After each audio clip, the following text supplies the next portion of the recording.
चला, नमस्कार सगळ्यांना. आपल्या आजचा विषय अतिशय महत्त्वाचा विषय आहे आणि आपल्या पिढीतल्या म्हणजे ऑलमोस्ट आपण सगळे 70कडे आता झुकलेलो आहोत. काही लोकांनी 70 पार पण केली असेल. तर आपल्या प्रत्येकाचीच आपल्याकडे काही ना काही प्रॉपर्टी असते, काही तुमचे FDR फंड्स असतात, इन्व्हेस्टमेंट्स असतात आणि आपल्या पश्चात ते आपल्या वारसांना, आपल्या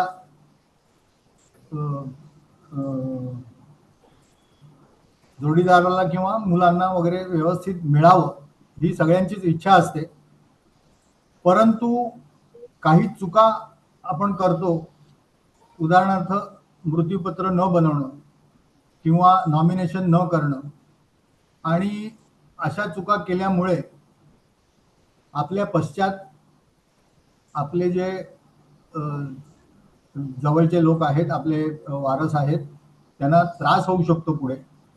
हा विचार बरेच लोक करत नाहीत आणि हे अतिशय म्हणजे दुर्दैवाचं आहे खरं. कारण लोक मृत्यूपत्र हे नावच, विलला मृत्यूपत्र आपण म्हणतो, ते मृत्यूपत्र हे नाव त्याला घाबरतात की काय लोक माहित नाही. पण बरेच लोक, अगदी चांगले शिकले सवरलेले लोक सुद्धा विल करण्यासाठी कचरतात. तर ते फार चुकीचं आहे. आणि विल करणं हे किती आवश्यक आहे ते आपला वकील मित्र गोविंद कोडियाल आज आपल्याला समजावून सांगणार आहे. गोविंदला आम्ही गेल्या महिन्यातच त्याला रिक्वेस्ट केली होती की असं असं ह्या विषयावरती जर तू बोललास तर ते सगळ्यांच्याच फायद्याचं ठरेल. लोकांच्या अनेक शंका असतात याबद्दल, तर त्यांचं पण निरसन होईल आणि विल करणं हे किती महत्वाचं आहे हे सगळ्यांना पटेल. आणि तो ताबडतोब तयार झाला. तो बोलला ठीक आहे, मला तयारी करायला थोडा वेळ द्या.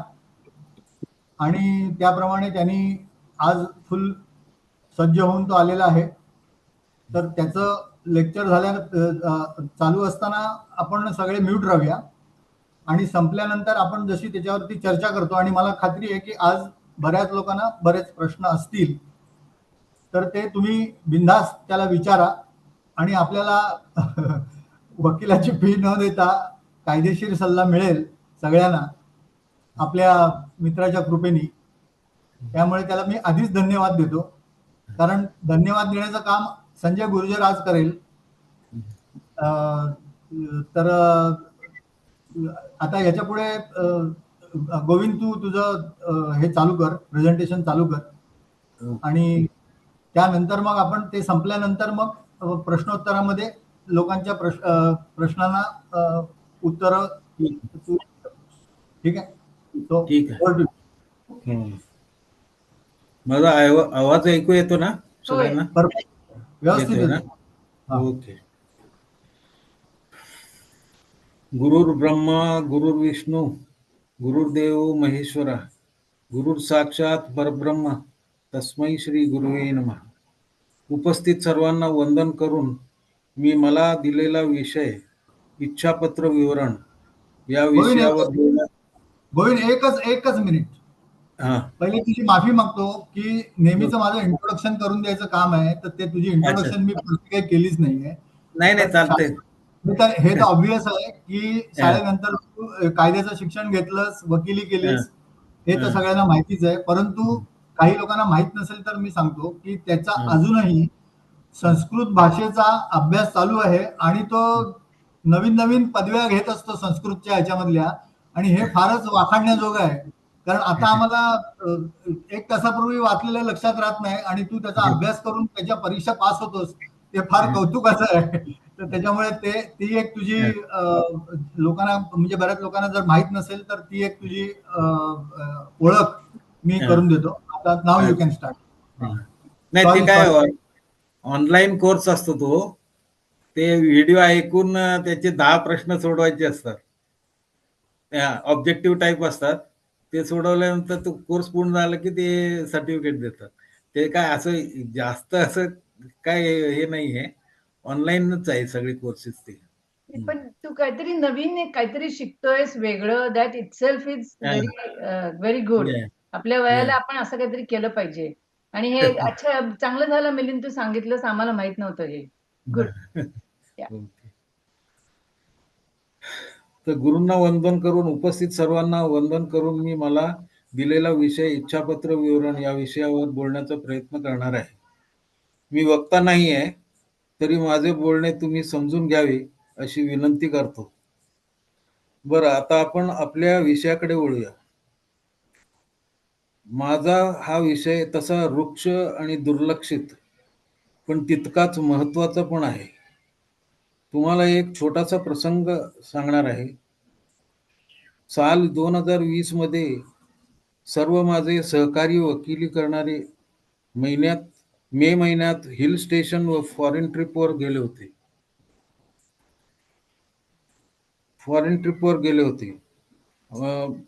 मी मात्र मुंबईतच होतो आणि माझा एक पक्षकार शर्मा नावाचा, तो माझ्या घरी नेहमी यायचा. तर मी त्याला, त्याचं वय सुमारे 65 असेल. तो थोडा प्रकृतीने पण नाजूक होता. मी त्याला वारंवार सांगत होतो की तू इच्छापत्र कर, पण तो त्याच्याकडे दुर्लक्ष करायचा. नेहमी काही ना काहीतरी कारण देऊन तो दुर्लक्ष करायचा.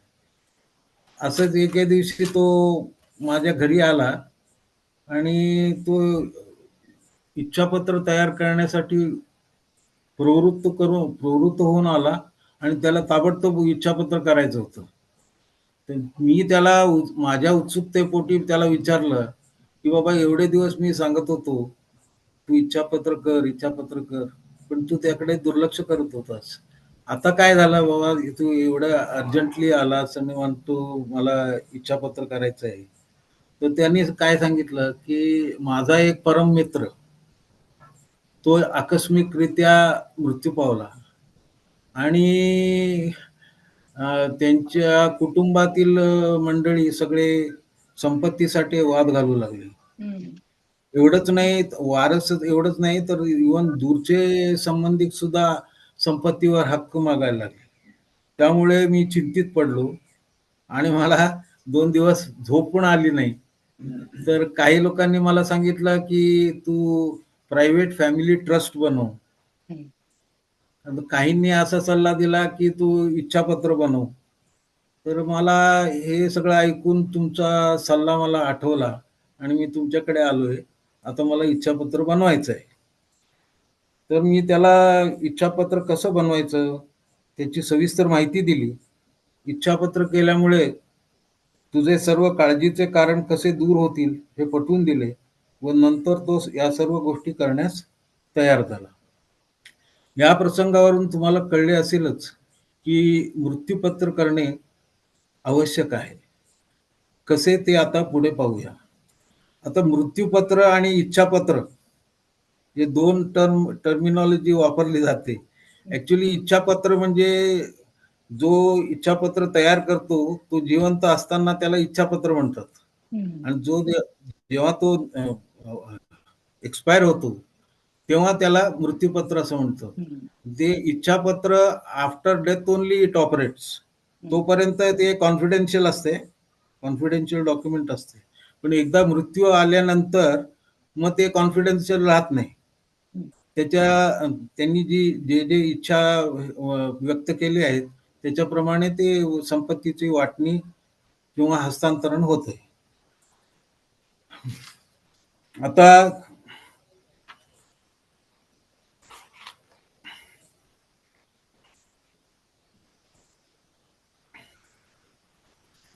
आपण आता आयुष्यभर कष्ट करून जी काही थोडीफार संपत्ती जमवतो त्याची वाटणी योग्य रीतीने व्हावी, योग्य व्यक्तीला ती मिळावी, यासाठी हे इच्छापत्र करणे आवश्यक आहे.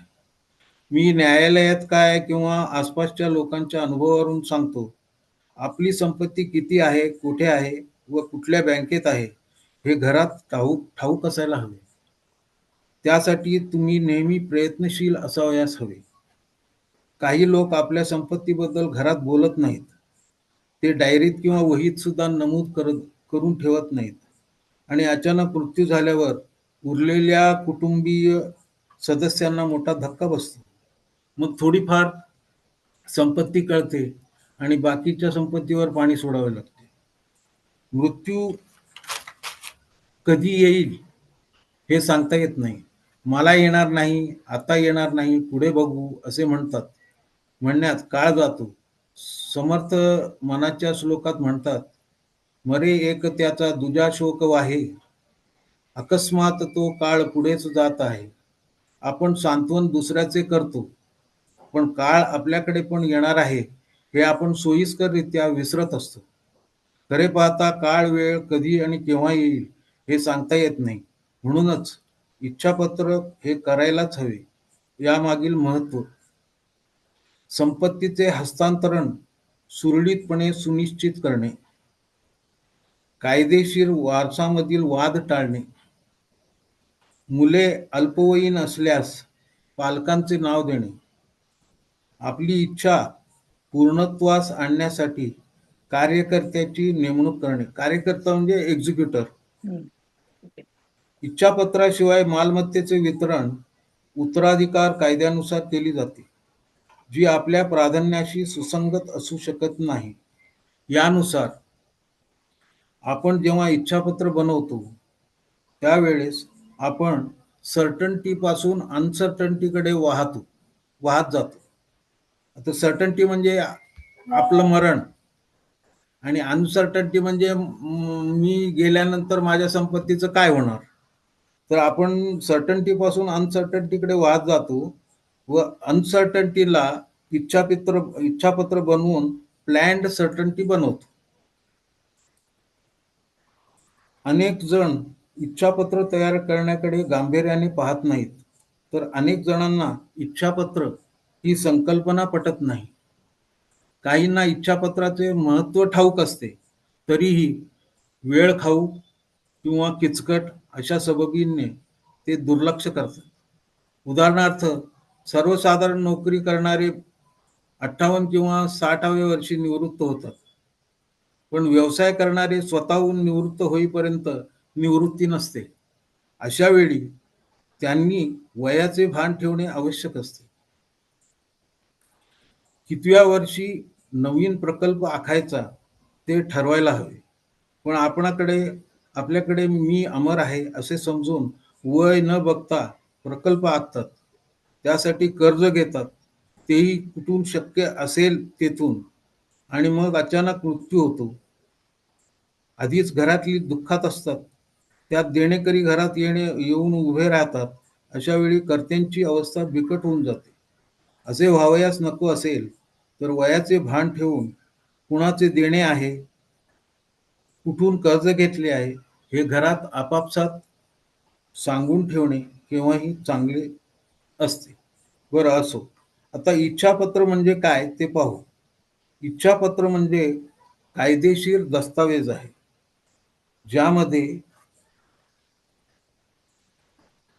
ज्यामध्ये एखादी व्यक्ती त्याच्या मृत्यूनंतर त्याचा संपूर्ण संपत्ती कुणाला देऊ इच्छितो याबद्दल सविस्तर उल्लेख केला जातो. स्वतः जिवंत असतानाच 18 वर्षावरील व्यक्ती, जिच्याकडे संपत्ती आहे, ज्याचा मानसिक शारीरिक स्वास्थ्य चांगले आहे, निरोगी आहे, अशी व्यक्ती इच्छापत्र तयार करून ठेवू शकते. या इच्छापत्रात ती व्यक्ती तिच्या इच्छापत्रात संपत्तीचे विभाजन कसे होईल, अधिकार कुणाकडे राहतील, तसंच लहान मुलं असतील तर त्यांचा सांभाळ कोण करेल याबद्दलची माहिती लिहून ठेवू शकते. इच्छापत्रात संपत्ती किंवा व्यवसायाचे विभाजन हे केवळ कुटुंबीय किंवा वारसामध्येच करणे गरजेचे नाही. तुम्ही कुटुंबिया व्यतिरिक्त जर इतर कोणाला संपत्ती देऊ इच्छित असाल किंवा व्यवसायाचा उत्तराधिकारी वारस सोडून इतर कोणी असावं अशी इच्छा असल्यास इच्छापत्र तयार करणे हा कधीही योग्य निर्णय ठरू शकतो. कोणत्याही व्यक्तीवर कधीही मृत्यू ओढावू शकतो, यासाठी इच्छापत्र तयार करणे गरजेचे आहे. त्यामुळे मृत्यूनंतर कुटुंबियामध्ये संपत्ती किंवा व्यवसायावरून वादतंटा निर्माण होत नाही. इच्छापत्र न बनवता जर एखाद्याचा मृत्यू झाला तर साहजिकच त्याच्या मालमत्तेची वाटणी आणि वारसा हक्क ठरवला जातो. अशा वेळी कदाचित चुकीच्या व्यक्तीकडे तुमची संपत्ती किंवा व्यवसाय सोपवला जाऊ शकतो. तुमची संपत्ती ज्याला मिळावी अशी तुमची इच्छा असेल त्या व्यक्तीलाच ती मिळावी, यासाठीच तर इच्छापत्राची आत्यंतिक गरज आहे. इच्छापत्र हे एक कायदेशीर घोषणापत्र असून याद्वारे एखादी व्यक्ती त्याच्या मालमत्तेचे वितरण कसे होईल, कसे केले जाईल याची रूपरेषा देते. भारतात इच्छापत्रे प्रामुख्याने भारतीय उत्तराधिकार कायदा 1925 द्वारे नियंत्रित केली जातात.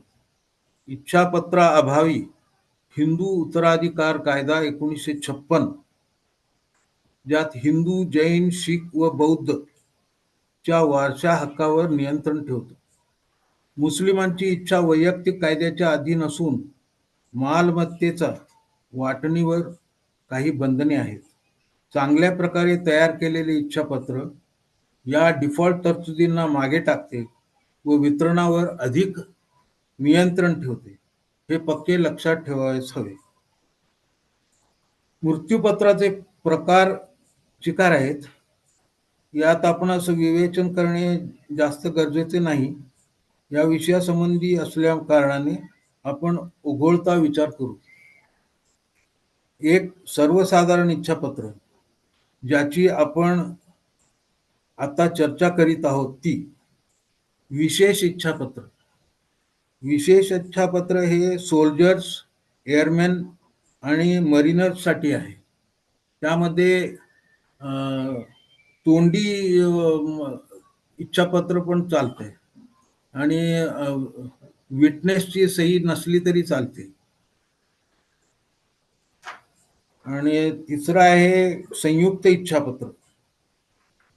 ही संयुक्त इच्छापत्र म्हणजे पती आणि पत्नी यांचे शेअर्ड असेट्सच्या बद्दल हे इच्छापत्र असते.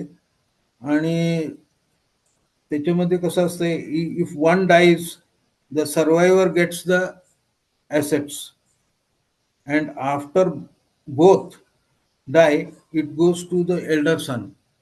याप्रमाणे ते इच्छापत्र तयार केले जाते. सशर्त इच्छापत्र. सशर्त इच्छापत्र हे असं आहे की त्याला काही कंडिशन्स असतात की बाबा माझा मुलगा किंवा माझा नातू 25 वर्षाचा झाला आणि तो ग्रॅज्युएट झाला तर त्याला एवढे पैसे द्यावे. मग ते आता तो ग्रॅज्युएट होईल की नाही, तो 25व्या वर्षी होईल की नाही ही ह्याची शाश्वती नसते. तर असे सशर्त म्हणजे विथ कंडिशन जे इच्छापत्र बनवले जातात त्याला सशर्त इच्छापत्र असे म्हणतात. आणि जर ते कंडिशन्स फुलफिल नाही झाले तर ती बिक्वेस्ट जी असते ती वॉइड होते, म्हणजे त्याला ते पैसे देण्याची गरज नाही. आणि जिवंत इच्छापत्र. जिवंत इच्छापत्र हे असं आहे, ते मेडिकल ट्रीटमेंट बद्दल आहे. एखादा माणूस व्यक्ती आजारी असेल आणि तो आपला इच्छापत्र तयार करतो की मी जेव्हा आजारी पडेन किंवा मी कोमामध्ये असेन तर कुठली ट्रीटमेंट द्यावी, कुठली ट्रीटमेंट देऊ नये, मला व्हेंटिलेटर नको आहे किंवा लाईफ प्रोलॉंगिंग मेडिसिन मी घेणार नाही, असे सगळे जे कंडिशन्स असतात ते त्याच्यामध्ये नमूद करतो. आणि त्याप्रमाणे त्याचं आजारीपणाचे जे हे असते ते त्यांचे वारस मॅनेज करतात. पण ह्याच्यामध्ये एक प्रश्न असा आहे की जो माणूस वृद्ध आहे, आजारी आहे, तो असं म्हणतो, पण त्यांचे वारस तेच मानतील असं काय सांगता येत नाही. ते म्हणणार नाही आम्ही असं करणार नाही, जर तो सर्वाईव्ह होत असेल तर आम्ही पुढचे ट्रीटमेंट देऊ. त्याच्या म्हणण्याप्रमाणे असं असतंय की तुम्ही देऊ नका, पण ते होईलच की नाही ते सांगता येत नाही. दॅट इज कॉल्ड लिव्हिंग जिवंत इच्छापत्र. आणि हे जिवंत इच्छापत्र भारतामध्ये आधी नव्हतं. ते 2018 मध्ये सुप्रीम कोर्टाने मान्य केलं आणि 2023 मध्ये त्याची एक अमेंडमेंट आली आणि त्या अमेंडमेंट प्रमाणे आता ते लिव्हिंग जे इच्छापत्र आहे त्याला मान्यता मिळालेली आहे, पण त्याच्यात थोडे कॉम्प्लिकेशन्स आहेत. कारण जो माणूस इच्छा व्यक्त करतो ते सगळं वारस पण तेच मान्य करतील असं सांगता येत नाही. कारण तो बोलू शकत नाही, ऐकू शकत नाही. अशा परिस्थितीमध्ये वारस त्यांना त्यांच्या इच्छेप्रमाणे ट्रीटमेंट देतील की नाही याचा काय भरोसा नसतो. आणि शेवटचं आहे sorry to mutual. Interrupt you. पण म्हणजे ते कायद्याने जरुरी नाहीये का की दे हॅव टू इम्प्लिमेंट, असं नाहीये का? कायद्याने जरुरी आहे, हा. तुम्हाला करायची असेल तर जरुरी आहे, पण त्याला शिकार हे आहेत की ते इच्छापत्र जे आहे ते मॅजिस्ट्रेट कडून त्याच्यावरती हे करून घ्यायला पाहिजे, छापा मारून घ्यायला पाहिजे. ओके. आणि ते दुसरं म्हणजे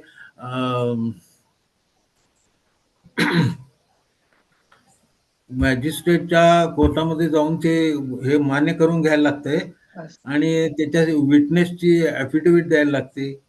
हे सगळं थोड्या भानगडी आहेत आणि हे रिसेंटलीच इंट्रोड्यूस झालेलं आहे भारतात.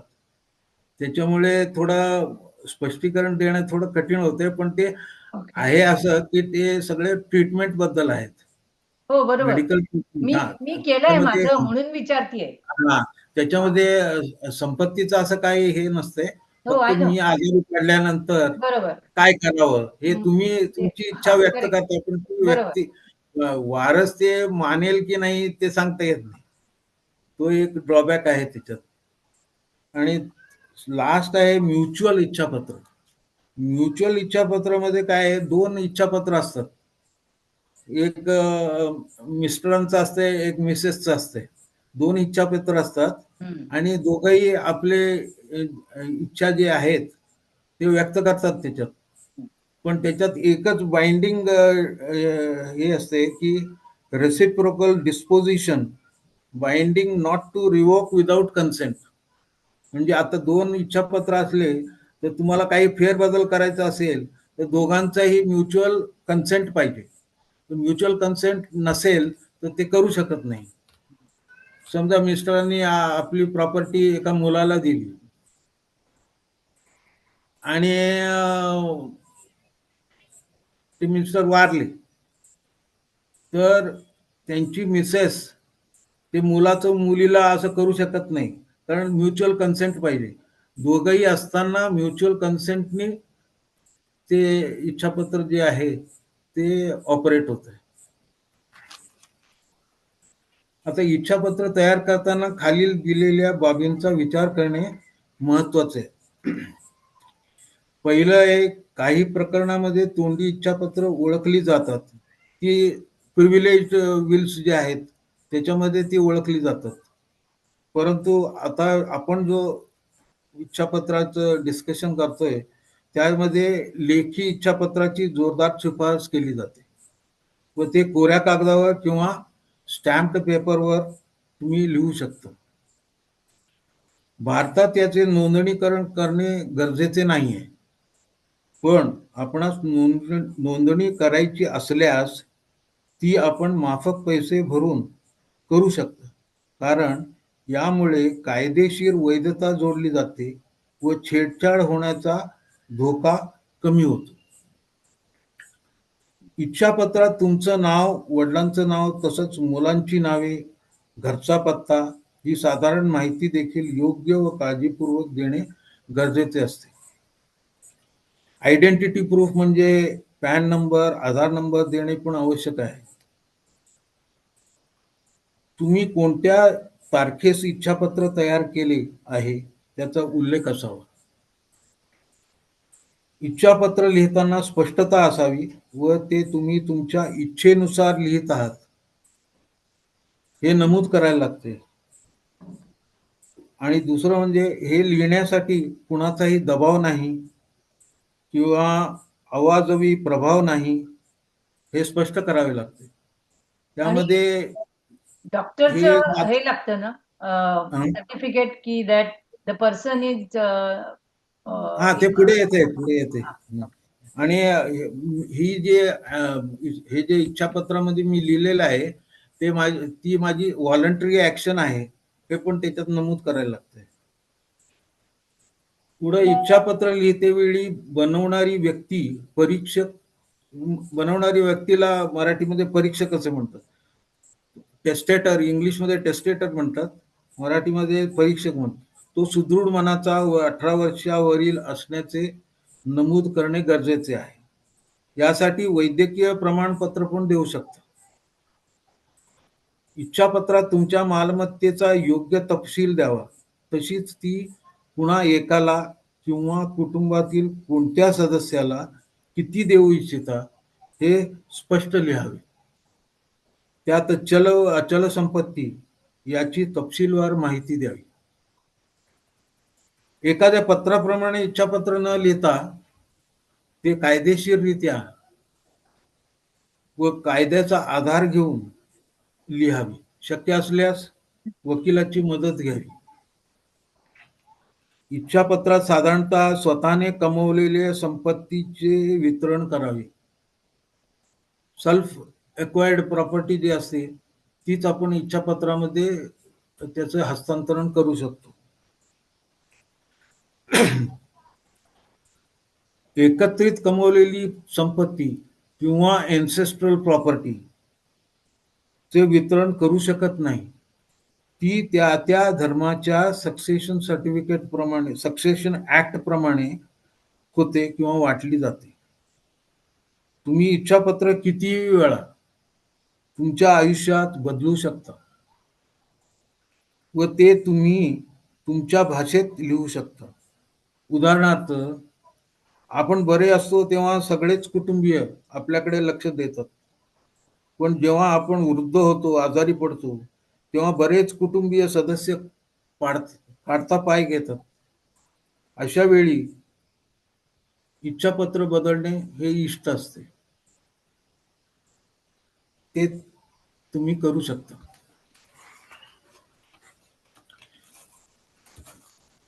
टेस्टेटर म्हणजे परीक्षकाने दस्तऐवजाच्या शेवटी इच्छापत्रावर तारखेसहित सही करणे आवश्यक असते. इच्छापत्रात हे स्पष्टपणे सांगावे लागते की ही माझी शेवटची इच्छा आहे, करार आहे व त्याचबरोबर मागील सर्व इच्छापत्रे व संहिता केली असल्यास रद्द करणारे निवेदन असावे. परीक्षकांचे मृत्यूनंतर इच्छापत्राचे प्रशासन करण्याची जबाबदारी एक्झिक्युटिव्हची असते व त्याचे नाव व तपशील योग्य रीतीने द्यावा लागतो. विशिष्ट मालमत्तेचा वारसा मिळणाऱ्या व्यक्तींची नावे व योग्य तपशील द्यावा. परीक्षकाला अल्पवयीन मुलं असतील तर पालकांचे नाव व तपशील द्यावा. स्पष्ट व अचूक शब्दाचा वापर करावा व कायदेशीर वारसाला वगळल्यास त्याचे स्पष्ट कारण द्यावे. त्यामध्ये कसं आहे, कायदेशीर वारसाला जर वगळला तर त्याचं कारण द्यायला लागतंय, नाहीतर तो पुढे भविष्यात त्याच्यावरती तंटा निर्माण होऊ शकतो. आता फॉर एक्झाम्पल, माझ्या मुलीला मी वारसा हक्कामध्ये घेतलं नाही, तिला काही संपत्ती दिली नाही, तर ते का नाही दिलं त्याचं स्पष्टीकरण द्यायला लागतंय. आता मी म्हणेन मी जिवंत असताना मी तिला 20 तोळे सोने दिलेलं आहे, त्याच्यामुळे या संपत्तीत तिचा काय वाटा नाही, असं स्पष्ट लिहायला लागतं. नाहीतर मग वाद निर्माण होतात. पण सगळ्या वारसानं दिलं, मला का नाही दिलं, असा तंटावाद निर्माण होऊ शकतो. ते जर अवॉइड करायचं असेल तर त्याचं स्पष्टीकरण द्यावं लागतं.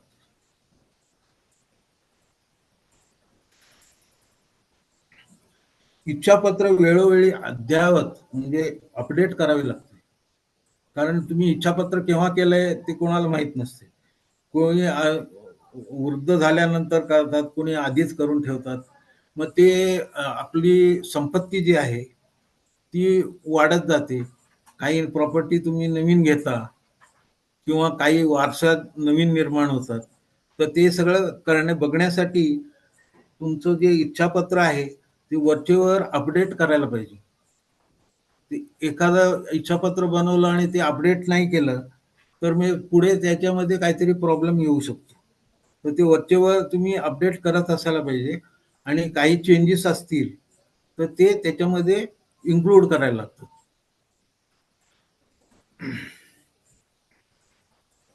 इच्छापत्रात कॉन्टिंजन्सी क्लॉज असावा. आता कॉन्टिंजन्सी क्लॉज म्हणजे काय आहे? आता लाभार्थी जो असतो, वारस ज्याला संपत्ती मिळणार आहे, तो जर एखाद वेळेस परीक्षकाच्या जीवनात मृत्यू पावला हो. तर त्याचं काहीतरी एक क्लॉज असायला पाहिजे की बाबा माझ्या जीवनामध्ये मी यायला वारस केलेला आहे, पण माझ्या जीवनातच तो मृत्यू पावला, लाभार्थी मृत्यू पावला, तर त्याला दिलेलं जे संपत्ती आहे, त्याला दिलेली जी संपत्ती आहे ती कुणाला द्यावी, त्याला म्हणतात कॉन्टिंजन्सी क्लॉज. हा कॉन्टिंजन्सी क्लॉज नेहमी असावा. त्यामुळे काय कन्फ्युजन दूर होत आहे. आणि दुर्दैवाने अशी गोष्ट झाली तर ती जी संपत्ती त्याला दिलेली असते ती दुसऱ्याकडे हस्तांतरित होते विदाउट एनी प्रॉब्लेम्स. या इच्छापत्रावर किमान 2 विश्वासू व्यक्तींची साक्षीदार म्हणून सही असावी. त्यांची माहिती व पत्ता नमूद करावा. तसंच कुटुंबातील व्यक्ती सोडून इतर सुरक्षित ठिकाणी ती ठेवावी. ते सुरक्षित ठिकाण कुठे ठेवायचं ते एक तर बँकेच्या लॉकरमध्ये ठेवू शकता किंवा रजिस्टर केलं असेल तर रजिस्ट्रारच्या कचेरीमध्ये पण ठेवू शकता. ते योग्य वेळ निवडून इच्छापत्र बनवा, कारण हे प्रथमतः वृद्धापकाळापुरतेच नसून मालमत्ता किंवा जबाबदाऱ्या प्राप्त होताच पत्र तयार करणे शहाणपणाचे असते, कारण आपले जीवन अशाश्वत आहे.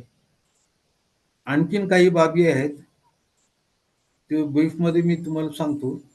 लाभार्थी निश्चित करा, एक्झिक्युटिव्हची नेमणूक करा, न नमूद केलेले मालमत्तेचे वितरण कसे करावे याबद्दल स्पष्ट माहिती द्यावी. आता सगळे प्रॉपर्टी आपण हस्तांतरित करतो किंवा कोणाला देतो, पण काही असे प्रॉपर्टी, छोटे मोठे प्रॉपर्टी राहतात ते आपण त्याच्यामध्ये नमूद करत नाही, तर ती कोणाला द्यावी ते पण त्याच्यामध्ये दिलं तर बरं असतं.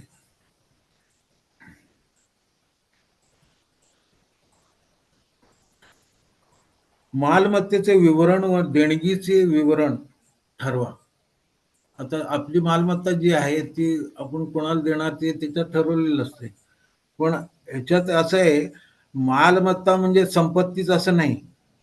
आता काहीकडे कोणी व्हॅल्युएबल पुस्तकं जमवलेली आहेत किंवा व्हॅल्युएबल नाण्यांचं कलेक्शन आहे किंवा कुठल्या व्हॅल्युएबल फोटोंचे कलेक्शन आहेत, तर ते कोणाला द्यावेत त्याचा पण आपण उल्लेख करू शकतो. म्हणजे मालमत्तेचे विवरण आणि देणगीचे विवरण, तुम्हाला कोणाला देणगी द्यायची असेल तर ते पण तुम्ही त्यामध्ये लिहू शकता. 2 साक्षीदारांची सही व त्यांचा पत्ता नमूद करण्यास विसरू नका, कारण सगळं जे आहे ते साक्षीदारांच्या सहीवरती असते. तुमची सही आणि साक्षीदारांची सही इज अ मस्ट, ते असायलाच हवं. आता आपण जे इच्छापत्र आपल्याला आपल्या आयुष्यात किती वेळा चेंज करू शकतो असा एक क्लॉज आहे. त्याच्यामध्ये एक कोडिसिल म्हणून इन्स्ट्रुमेंट आहे. ही एक आपल्या परीक्षेच्या मेन पेपरला आपण पुरवणी जोडतो त्याप्रमाणे हे एक इन्स्ट्रुमेंट आहे. तर ते आता काय छोट्या अपडेटसाठी नवीन इच्छापत्र तयार करणे थोडं कठीण जातं, मग त्याच्यासाठी शॉर्टकटमध्ये आपण कोडिसिल बनवू शकतो. आणि फक्त त्याच्यात काय आहे की हे मूळ इच्छापत्राप्रमाणेच कायदेशीर व औपचारिकताचे पालन करते याची खात्री करायला लागते. मग त्याच्यामुळे काय हे इन्स्ट्रुमेंट जरी असेल असलं तरी व्यावहारिकरित्या ते तेवढं महत्वाचं नाही आहे. कारण काही चेंजेस होतील तर ते नवीन इच्छापत्र बनवून केलेलं बरं पडतं कोडिसील पेक्षा.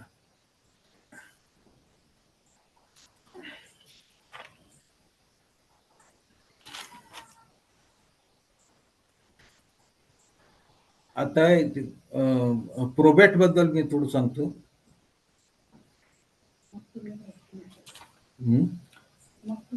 प्रोबेट ऑर्डर म्हणजे इच्छापत्रावर दिलेली कोर्टाची ऑर्डर. ज्या इच्छापत्रामध्ये नॉमिनेशन नसते, इच्छापत्रामध्ये नॉमिनेशन म्हणजे आता तुमचे काही बँक डिपॉझिट आहेत, FDR आहेत, त्याच्यामध्ये नॉमिनेशन नसेल किंवा अचल संपत्तीचे वितरण असेल किंवा तुमच्या इच्छापत्रावरती काही ऑब्जेक्शन असू शकतात असं तुम्हाला वाटतं. आणि चौथं कंडिशन असं आहे, तुमची अचल संपत्ती ही 2 किंवा 3 वेगवेगळ्या राज्यात आहेत. अशा वेळी प्रोबेटची गरज असते. मुंबई, चेन्नई, कलकत्ता या शहरातील असतील तर या ऑर्डरची गरज आहे, कंपल्सरी आहे. एक्झिक्युटर किंवा वारस या निर्देशासाठी अर्ज करू शकतो. ऍक्च्युली एक्झिक्युटर जर नेमला असेल तर ते त्याचंच काम आहे की डिस्ट्रिक्ट कोर्टामध्ये किंवा हायकोर्टामध्ये अर्ज द्यायला लागतो, पिटिशन फाईल करायला लागते. जर एक्झिक्युटिव्हनी केलं नाही तर वारसदार पण करू शकतो प्रोबेटसाठी अर्ज. एक्झिक्युटर जर बिझी असेल तर तो एखाद्या त्याच्या विश्वासू माणसाला पॉवर ऑफ अटॉर्नी देऊन पण काम करून घेऊ शकतो. त्याच्यावर काही बंधनं नाही आहेत.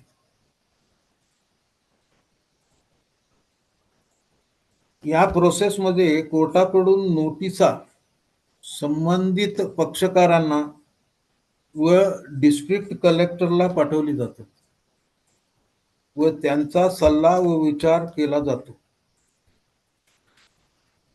कोणाचेही ऑब्जेक्शन नसल्यास 6 ते 12 महिन्यात ऑर्डर मिळते.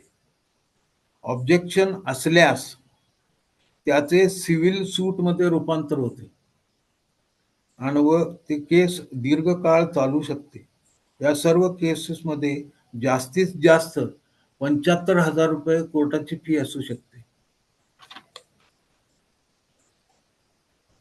टक्क्यानुसार विचार केला तर 2 ते 7.5% प्रॉपर्टीच्या टोटल प्रॉपर्टी जी आहे त्याचं व्हॅल्युएशन करून त्याच्यावरती 2 ते 7.5% कोर्ट फी लागते. आता ते वेगवेगळ्या रिजनमध्ये वेगवेगळे रेट्स आहेत आणि ते स्लॅब वाईज आहेत. म्हणजे up to 50,000 2%, up to 1 lakh 2.5% असं स्लॅब वाईज आहे. आणि टोटल कुठेही तुम्ही फाईल केली तर 75,000 पेक्षा वरची कोर्ट फी लागत नाही, ती मॅक्सिमम आहे.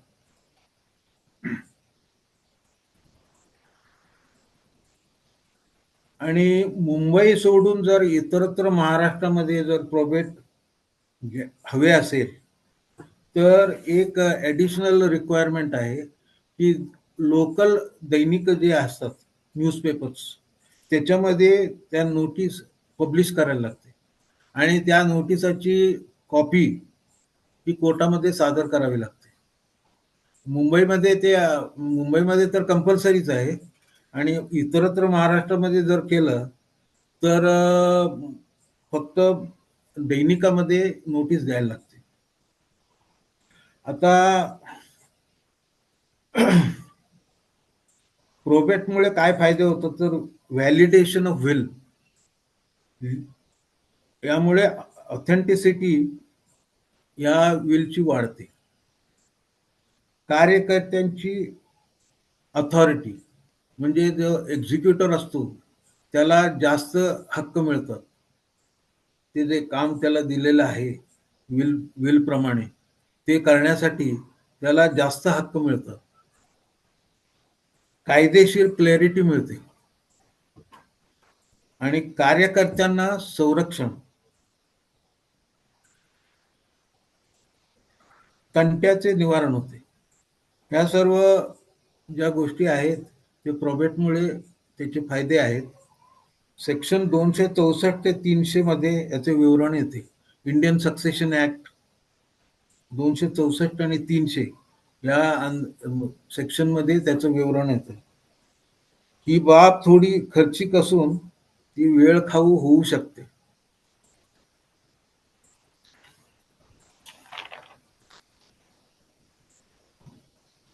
आता हिंदू सक्सेशन ऍक्ट याला लागू पडतो.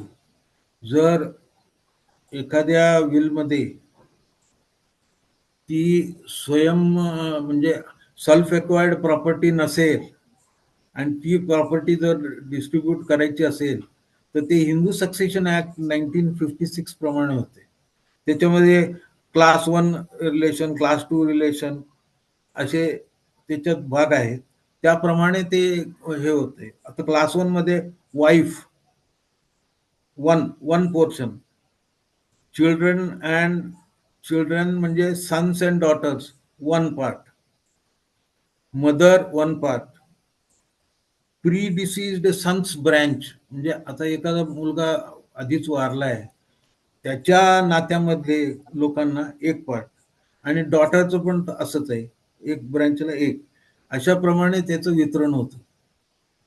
आणि क्लास 1 नसेल तर क्लास 2 मध्ये होतंय. प्रोसिजर तीच आहे. त्याच्यामध्ये फक्त वारस वेगळे असतात. फादर आहे, ब्रदर्स अँड सिस्टर्स आहेत, ग्रँड पेरेंट्स आहेत, maternal grand parents and parental grand parents या दोघांचं इन्क्लूड आहे. अंकल्स अँड ऑन्ट्स यांचं त्याच्यात अंतर्भाव आहे. आणि हे जे आहे हे सेल्फ एक्वायर्ड प्रॉपर्टी असेल तर त्याला लागू पडत नाही. जे आपलं पूर्वजांची संपत्ती आहे किंवा एकत्रित केलेली संपत्ती आहे त्याला हे लागू पडतं. ते आपण इच्छापत्रात मेन्शन करू शकत नाही, तर ते ऑटोमॅटिकली त्या ह्याच्याप्रमाणे त्या धर्माच्या सक्सेशन ऍक्ट प्रमाणे ते वितरित होतं. आता ह्या ऍक्टला 2005 मध्ये अमेंडमेंट झालेली आहे. त्याच्यामध्ये daughters are granted equal rights in ancestral property, making co-partners by birth with same right. म्हणजे मुलींना पण त्याच्यात भाग मिळतो. ते कंपल्सरी केलेलं आहे, पूर्वी नव्हतं. ते ह्याच्यामध्ये अमेंडमेंट मध्ये केलेलं आहे. आता self acquired property can be disposed of through valid will, आणि एन्सेस्ट्रल प्रॉपर्टी जी आहे inherited through 4 generations without division with each member equal rights. त्यांना पण इक्वल राईट्स मिळतात.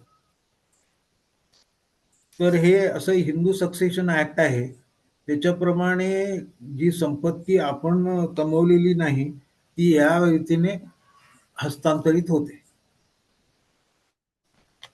आता माझं जे बोलणं आहे ते संपलेलं आहे. आता तुम्हाला काही प्रश्न विचारायचे असतील तर ते तुम्ही विचारू शकता.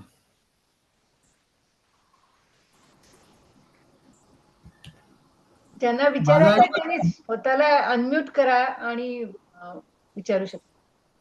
माझा पहिला प्रश्न असा आहे की जर डोंबिवलीमध्ये प्रॉपर्टी असेल तर प्रोबेटची गरज आहे का? डोंबिवलीमध्ये ऍक्च्युली असं आहे, मुंबई मेट्रोपॉलिटन सिटी आता साधारण बदलापूर अंबरनाथ पर्यंत स्प्रेड ओव्हर झालेली आहे. तर ते टेरिटोरियल ज्युरिस्डिक्शन बघायला लागेल. बहुतेक मला वाटतं करायला लागेल प्रोबेट. मुंबई डिस्ट्रिक्ट मध्ये जर इन्क्लूड केली असेल तर ते करणं गरजेचं आहे, नाहीतर मग करायची गरज नाही.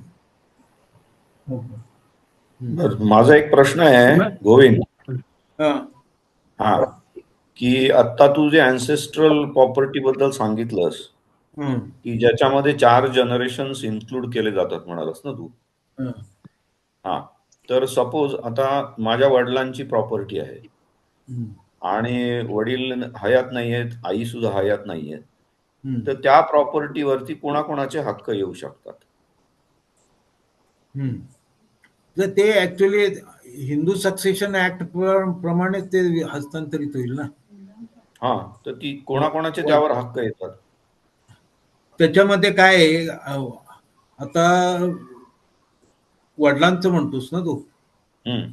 वडिलांची प्रॉपर्टी, ते सगळ्या त्याच्यामध्ये काय आहे, क्लास 1 रिलेशन, क्लास 2 रिलेशन्स असे याच्यामध्ये दिलेले आहेत. त्या ह्याच्याप्रमाणे ते हस्तांतरित होतं. एक्झॅक्टली. पण मला म्हणजे एक अंदाज दे की सपोज त्याचं डिस्ट्रीब्युशन करायचं असेल तर कोणाकोणाला इन्क्लूड करावं लागेल. इन जनरल विचारतोय मी, माझ्या हा. पर्टिक्युलर वडिलांसाठी नाही विचारत आहे, हा. इन जनरल विचारतोय. हा, ते आपल्या ब्रदर सिस्टर्स कोण असतील तर त्यांना पण त्याच्यातून मिळू शकते. ओके. आणि बाकी बाकीचं म्हणजे म्हणजे आता समजा वडिलांचे भाऊ आहेत हा हा किंवा बरोबर. हा असं बहीण आहे, हा, वडिलांचे भाऊ बिऊ त्याचा काय संबंध येत नाही. येत नाही. Class okay. 1 रिलेटिव्ह जर असतील, म्हणजे हम्म. त्यांचा मुलगा, त्यांची मुलगी, यांना ते जाऊ शकतं. ओके. नाही तर आता थोडक्यात याच्यातला त्याच्या एक म्हणण्याची सब प्रश्न एक मला विचारायचा यातलाच हा रिलेशन दिस. हा आता सपोज एखाद्या माणसाचा मृत्यू झाला, त्याला एक 4 मुलं आहेत, राईट? चार. त्यातल्या 4 मुलांपैकी सपोज हम्म. एक मुलगी हयात नाहीये, हम्म. पण तिचा नवरा आणि तिची मुलं हयात आहेत, तर हा. ते तिघही जण त्याचे वारस ठरतात का? नाही, तसं काही नाही आहे. ते इच्छापत्र जे बनवतो आपण, ते आपल्या इच्छेवरती अवलंबून आहे ना.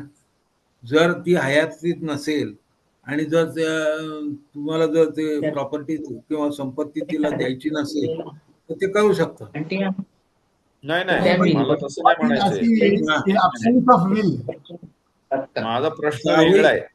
हा. in absence of will, हा. विल केलेलंच जरा नाही. आवाज म्यूट करा, कोणतरी बोलतंय. महेश म्यूट कर. महेश महेश महेश आवाज हा. म्यूट कर. म्यूट तुझा कर, आवाज म्यूट म्यूट कर. कर महेश. हो. हा हा. हा. बर. माझा प्रश्न जो आहे तो वेगळा आहे. हा. की सी, वडिलांचं मृत्यूपत्र नाहीये. अच्छा. हा. हा, आणि त्यांची प्रॉपर्टी तर आहे. हम्म. हा, आणि आता त्याच्यावरती कोण वारस असू शकतील? अच्छा.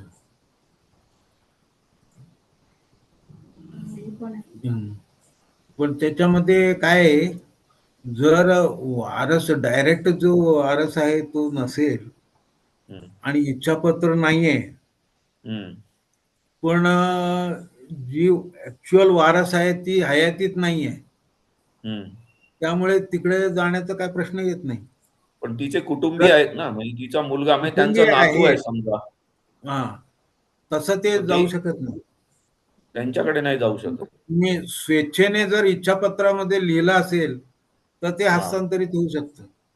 ओके. पण ते हयातीत नाहीत आणि विल पण केलेलं नाही, हम्म. तर ते हस्तांतरित होऊ शकत नाही. ओके. आणि आता जे दुसरा भाग, त्यांचे हा समजा हा विल केलेला आहे हम्म, आणि तो माणूस गेला. हा, हा, आणि विल केलेलं आहे त्यांनी, जेव्हा दोघही म्हणजे तिघही मुलं समजा आहेत हा, आणि ते गेल्यानंतर हम्म, पुढचं सगळं एक्झिक्युशन व्हायच्या आधी त्यातलं कोणी गेलं, हम्म, आलं लक्षात? हम्म, तर मग त्याच्या नावावर तर ठेवलेली आहे, जो काय हम्म. वाटा ठेवलाय तो.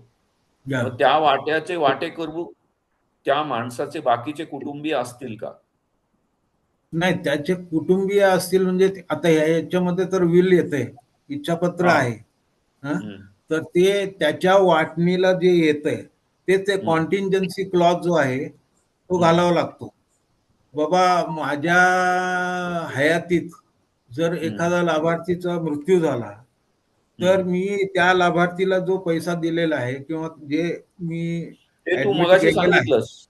हा, नाही, तर मी तुला टाकला तो प्रश्न वेगळा आहे, हा, की त्यांनी ते केलेलं आहे सगळं अच्छा, आणि मृत्यू झाला त्यावेळी हम्म, हम्म, हयात होते तिघही, हा, हा. पण आता ती प्रॉपर्टी आहे, शेवटी ती विकणं आलं, त्याचं पुढचं सगळं करणं आलं, हे सगळं करायला काही काळ जातो. तू हा, म्हणालास बरोबर. म्हणून दुसऱ्या दिवशी प्रॉपर्टी विकली जात नाही, राईट? नाही नाही जात नाही. हा, तर बरोबर. प्रॅक्टिकल प्रॉब्लेम असा असू शकतो की ती प्रॉपर्टी विकायला वेळ लागला, त्याच्याबद्दलचे डिसिजन घ्यायला, त्याच्याबद्दल काही कागदपत्र बनवायला, अमुक तमुक, हे सगळं करायला समजा 1 वर्ष 1.5 वर्ष गेले आणि बरोबर. तेवढ्यामध्ये ह्या वारसांपैकी एकाचा मृत्यू झाला समजा, हम्म. आलं बरोबर. लक्षात? हम्म. तर त्याचे जे कुटुंबीय आहेत, म्हणजे समजा ती मुलगी असेल तर तिचा नवरा हम्म. आणि तिचे मुलं, हा, मिळू शकते. मिळू त्यांना ते शकते. मिळणार आणि मिळू शकतात. मिळणार. हो हो हा, मिळू मला शकते. तेच हवं होतं, हा, कारण हा मिळू महत्वाचा मुद्दा आहे. असं आहे. बरोबर, ते मिळू हा, शकते. गोविंद, मला एक प्रश्न विचारायचा थँक्यू. आहे की सध्या तू मगाशी म्हणालास की जॉईंट विल जे आहे मॅटर, हा. त्याच्यामध्ये हा. Husband wife make the will together, okay, हा, correct. बरोबर आहे ना? तर हा, हल्ली बरेचसे आपले जॉईंट अकाउंट्स असतात, म्हणजे मोस्टली हजबंड वाईफच्या नावाने जॉईंट प्रॉपर्टीज असतात. Most bank account also we are open on joint basis.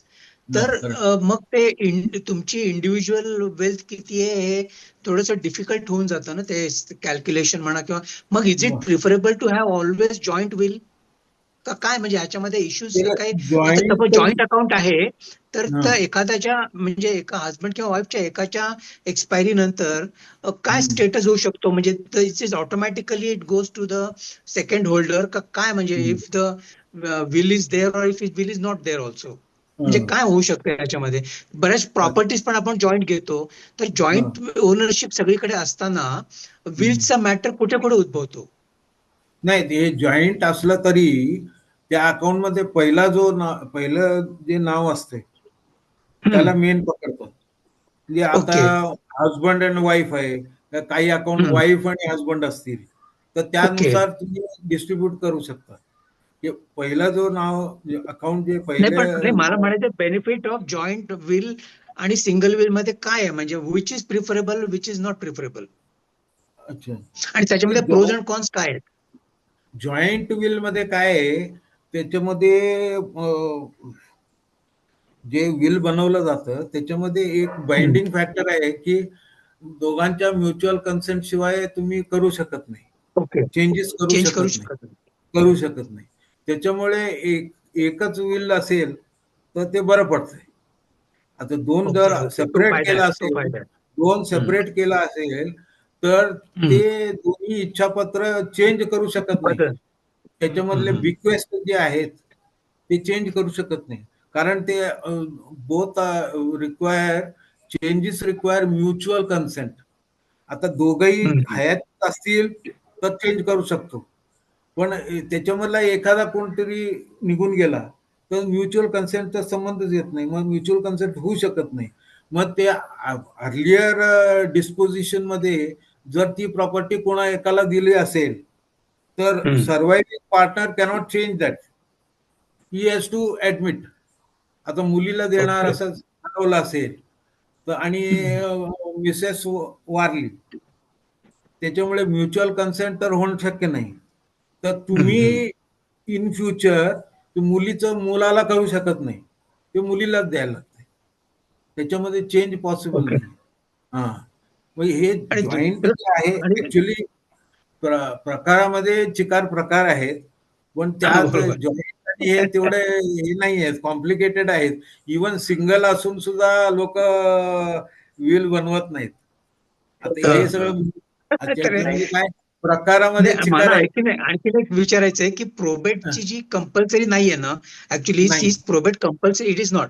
मग ऍक्च्युली तुम्ही म्हणजे विल नंतर तुम्ही straight executor can go and do all the distribution of property ना? काय होतं ऍक्च्युली, म्हणजे त्याचं ऍक्च्युअल काम कसं करायला लागतं? म्हणजे सपोज तुमच्या आई वडिलांनी विल बनवलेलं आहे आणि त्याप्रमाणे जर तुम्हाला, you are the executor, suppose you have been appointed as executor, तर तुम्हाला त्यांच्या एक्सपायरी नंतर काय काय काम करायला लागतात? म्हणजे ऍक्च्युली तुम्हाला सपोज बँक अकाउंट मध्ये जाऊन तुम्हाला बँकेत सबमिट करायला लागते का त्याची कॉपी, अटेस्टेड कॉपी, म्हणजे ऍक्च्युली प्रोसिजर काय असते? कोर्टात जर आपण प्रोबेटसाठी जर ऑर्डर मागायला अप्लाय केलं तर त्या संपत्तीचं सगळं विवरण तिथे द्यायला लागते कोर्टामध्ये. पण त्याच्यात जर वाद नसेल तर प्रोबेटची गरज नाहीये. गरज प्रोबेट नाही, बरोबर. ऍक्च्युली विल हे हार्डली 10% लोक बनवतात. इंडियामध्ये 10% लोक विल बनवतात आणि त्या विल मध्ये प्रोबेट बनवणार अर्धा किंवा 1% असेल, आणखीन कमी. आता काय आहे, काही गोष्टीमध्ये कसं आहे, आता स्टेट गव्हर्नमेंटनी काहीतरी नवीन कायदा निर्माण केला. मुंबईमध्ये प्रोबेट ऑर्डर पाहिजे, चेन्नईमध्ये पाहिजे, त्या ह्याच्यामध्येच फक्त प्रोबेट होऊ शकतो.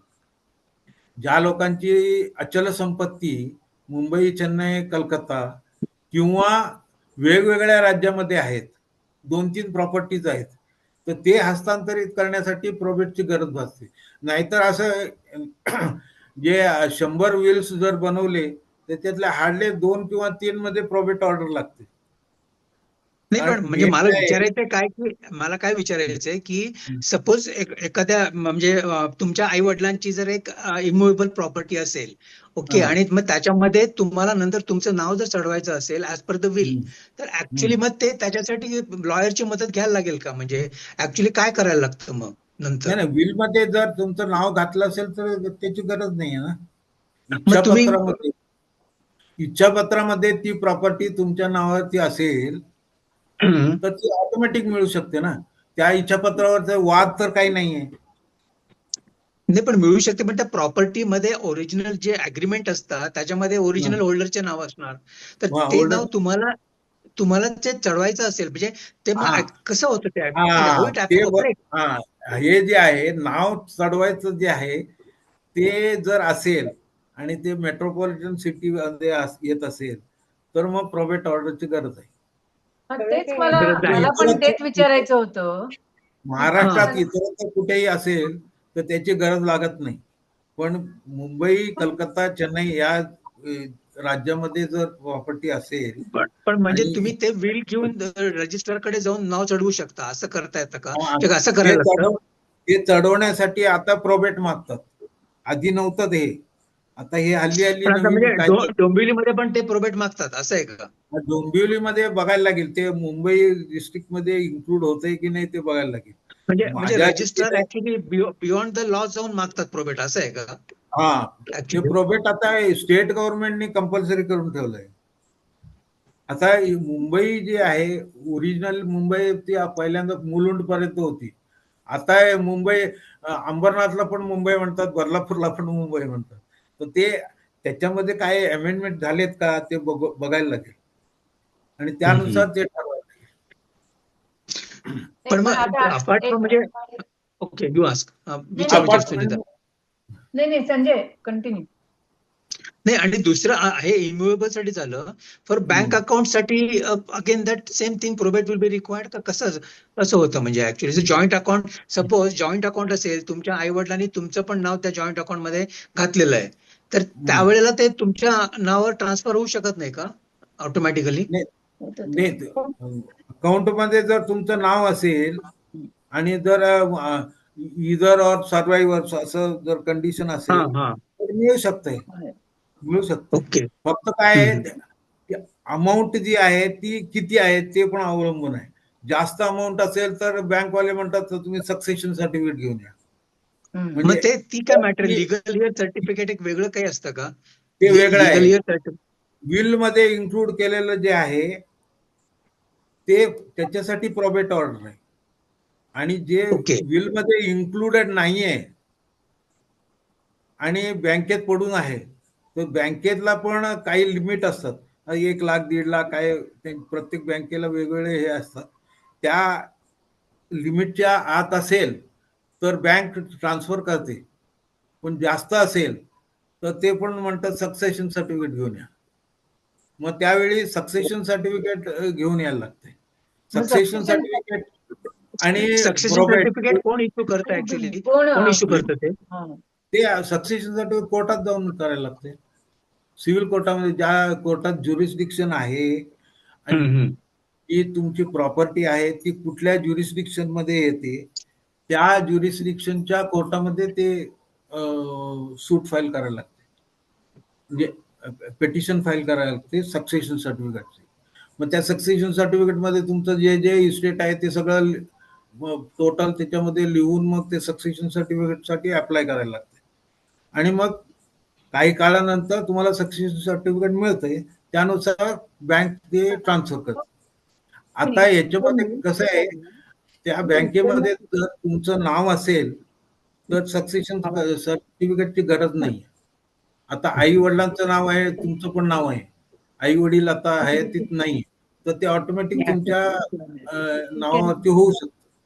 फक्त अमाऊंट जो आहे तो थोडा मार्जिनल असायला लागतो. जास्त अमाऊंट लाख, 1.5 लाख, 2 लाख, 5 लाख असं असेल, ते नॉर्मली कोण ठेवत नाही असं, पण होऊ शकते. ते जर अमाऊंट जास्त असेल तर मग ते बँका म्हणतात सक्सेशन सर्टिफिकेट घेऊन या. कारण त्यांना काय माहित नसतं कोण हेअर आहे, काय आहे, काही ऑब्जेक्शन्स आहेत का. गोविंद, ते मला मला एक प्रश्न विचारायचा आहे की माझा एक फ्लॅट आहे अंधेरीला, मुंबईमध्ये. आता त्याचं मी विल बनवलं की माझ्या मृत्यूनंतर माझ्या 2 मुलांना, एक मुलगा एक मुलगी, ते मिळावं. आता ह्याच्यामध्ये कुठे काही वाद नाहीये, काही कुणाचं ऑब्जेक्शन नाहीये. तर आता मी मेल्याच्या नंतर त्यांच्या नावावरती तो फ्लॅट होण्यासाठी प्रोबेट करावं लागतं का काय, म्हणजे त्याला काय प्रोसिजर? ऍक्च्युली सोसायटीच्या बायलॉज प्रमाणे त्यांच्या ह्याच्यामध्ये पण नॉमिनी ठेवायला लागतं, नॉमिनेशन करायला लागते. एक नॉमिनेशन म्हणून हे आहे, फॉर्म असतो, तो सोसायटीमध्ये सबमिट करायला लागतो.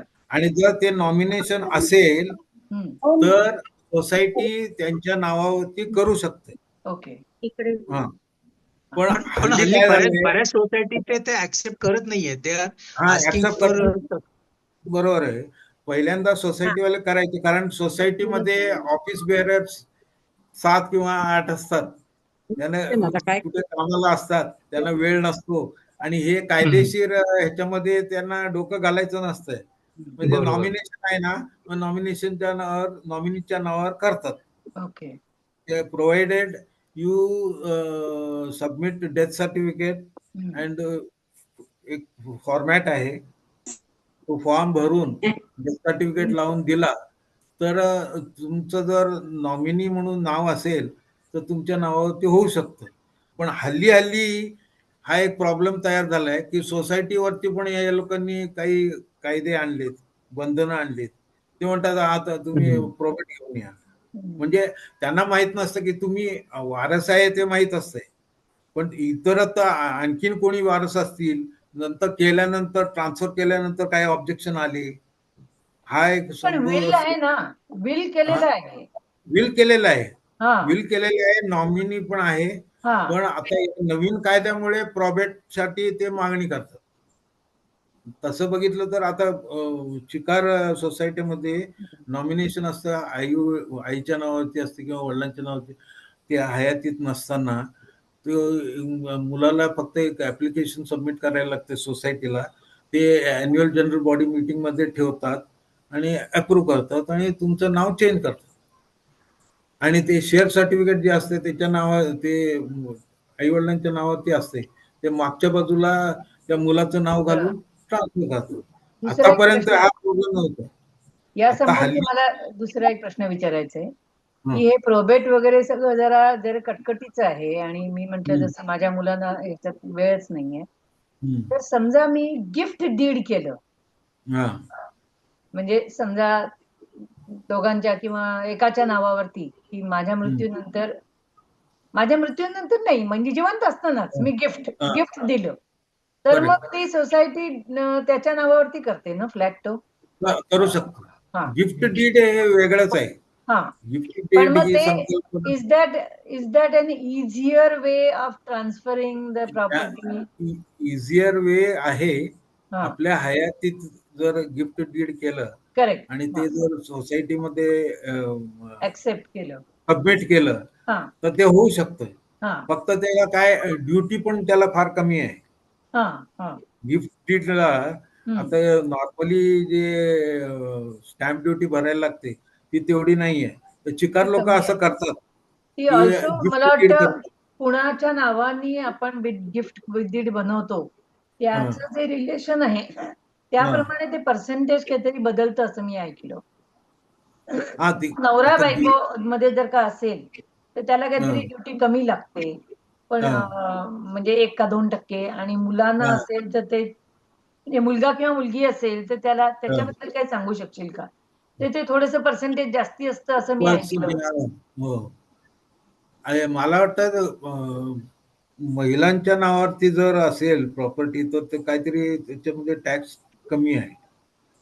जेंट्सच्या नावावरती असेल आणि गिफ्ट डीड केली तर त्याच्यामध्ये जेवढं लागतं तेवढं महिलांना लागत नाही, लेडीजना लागत नाही. पण ते तुमच्या ह्याच्यामध्ये जे शेअर सर्टिफिकेट असतं त्याच्यामध्ये कोणाचं नाव आहे त्याच्यावरती अवलंबून आहे. नाही, आता शेअर सर्टिफिकेट माझ्या नावावरती म्हणजे आय ओन द फ्लॅट. बरोबर. अलोन. करेक्ट. आता समजा मी गिफ्ट डीड केलं तर ते माझ्या हयातीत मी जिवंत असतानाच मी ते सबमिट केलं तर ते सोसायटीमध्ये त्या व्यक्तीच्या नावाने तो फ्लॅट होऊ शकतो. तुम्ही हयातीत असतानाच करून देतो. तुम्ही गिफ्ट डीड केली त्याच्यामध्ये याचा डेथचा काही संबंध येत नाही. तुम्ही गिफ्ट डीड केली, म्हणजे मग प्रोबेट आणि वगैरे ती कॉम्प्लिकेशन काही संबंध येत नाही. That seems to be a easier way. समजा मी मुलगा किंवा मुलीच्या नावाने केलं आणि मी जिवंत असेपर्यंत जरी त्या फ्लॅटमध्ये राहिले तरी माझा मुलगा मुलगी काही ऑब्जेक्शन घेणार नाहीयेत त्याला. नाही बरोबर आहे. त्याला ऑब्जेक्शन गिफ्ट डीड बरोबर तुम्ही नो ऑब्जेक्शनचं हे पण लावू शकता.